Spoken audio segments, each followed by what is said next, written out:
Elektabilitas bakal calon presiden baca pres PDIP Anies Baswedan melampaui dua kandidat, yakni baca pres Prabowo Subianto dan Anies Baswedan. Informasi tersebut menurut hasil survei terbaru Lembaga Survei Indonesia atau LSI. Direktur Eksekutif LSI Jayadi Hanan mengatakan jika Pilpres berlangsung 2 putaran, Prabowo Subianto berhasil mengalahkan Ganjar Pranowo. Dalam rilis survei yang ditayangkan YouTube LSI pada Rabu 30 Agustus 2023 kemarin, dalam simulasi 3 nama, Ganjar Pranowo mendapatkan elektabilitas 37%.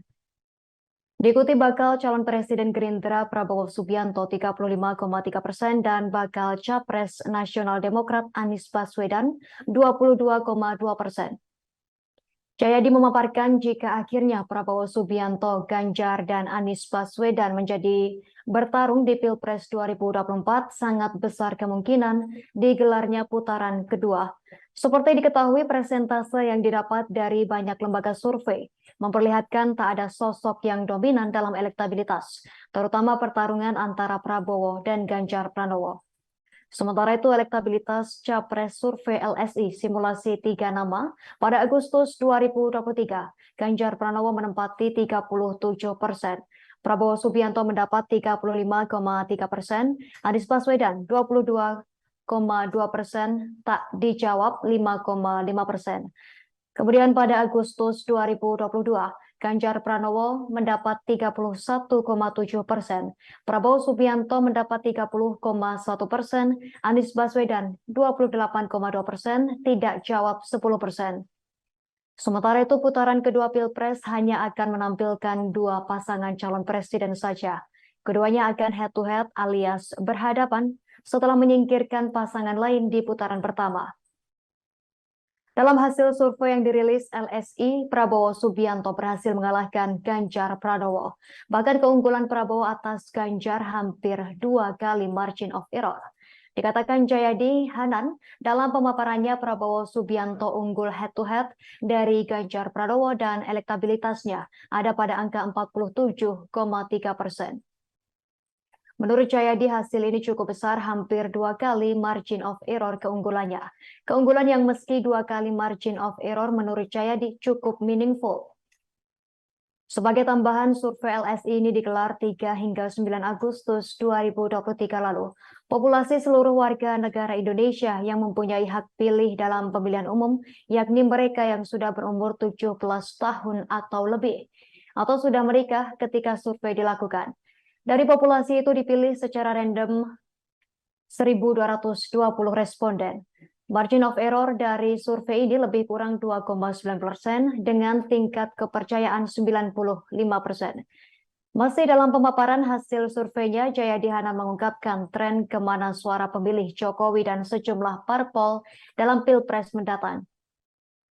Berdasarkan temuan LSI, kebanyakan pemilih Joko Widodo pada pemilu Presiden Pilpres 2019 akan memilih Ganjar Pranowo pada Pilpres 2024 mendatang. Kemudian pemilih PDIP yang disebut akan memilih Ganjar Pranowo pada Pilpres 2024 totalnya lebih kurang 68%. Di sisi lain, pemilih Prabowo Subianto pada Pilpres 2019 justru menurutnya akan terpecah. Sebagian di antaranya ada yang cenderung memilih Anies Baswedan. Kemudian pemilih Partai Gerindra juga mayoritas atau 65% akan kembali memilih Prabowo Subianto pada Pilpres 2024 mendatang. Jadi pada dasarnya simulasi ini menunjukkan bahwa terjadi pertarungan atau kompetisi yang sangat sengit dengan jarak yang sangat dekat antara Ganjar Pranowo dan Prabowo Subianto, tapi dibayang-bayangi cukup ketat juga oleh Anies Baswedan. Nah, ini simulasi 3 nama juga kalau kita perhatikan di sini antara Prabowo dan Ganjar unggul di 37% pada Agustus 2023, tapi Prabowo di angka 35,3, jadi selisihnya hanya 1,7% saja. Sementara margin of error di angka 2,9%. Anies di angka 22,% sedikit menurun ya, cukup signifikan dibanding Agustus atau setahun yang lalu. Pada dasarnya sekali lagi sama dengan simulasi top of mind sampai dengan 3 nama itu terjadi pertarungan yang sangat ketat antara Ganjar Pranowo dan Prabowo Subianto. Tetapi apakah angka-angka misalnya yang 3 nama ini akan masih mudah berubah, akan masih berubah? Jawabannya iya, masih sangat mungkin berubah. Kenapa? Karena ada sekitar 34% pemilih yang sudah menentukan pilihannya saat ini ke 3 nama tersebut, itu yang menyatakan pilihannya belum kuat, masih 34%-an. Kalau digabung dengan yang 1,7% yang belum menentukan pilihan, maka ada sekitar 36% masyarakat kita atau pemilih kita yang belum punya pilihan atau yang masih mudah berubah pilihannya. Jadi kalau lihat angka ini, kompetisi antara 3 nama masih mungkin dinamis. Kalau 3 nama ini maju semuanya, maka kita bisa menduga akan ada 2 putaran. Bagaimana kalau yang 2 putaran antara Ganjar dan Anies? Posisi Ganjar unggul signifikan di angka 51,6 berhadapan dengan 32,6 Ganjar dan Anies. Kalau yang maju ke putaran kedua adalah Prabowo dan Anies, sama, Prabowo Subianto unggul signifikan 53,1% berhadapan dengan Anies di angka 31,5%.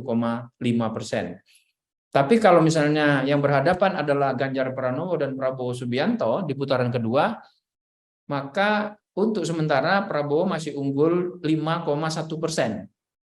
5,1%, 47,3 berhadapan dengan 42,2. Hampir 2 kali margin of error keunggulannya. Jadi cukup keunggulan yang meskipun masih dalam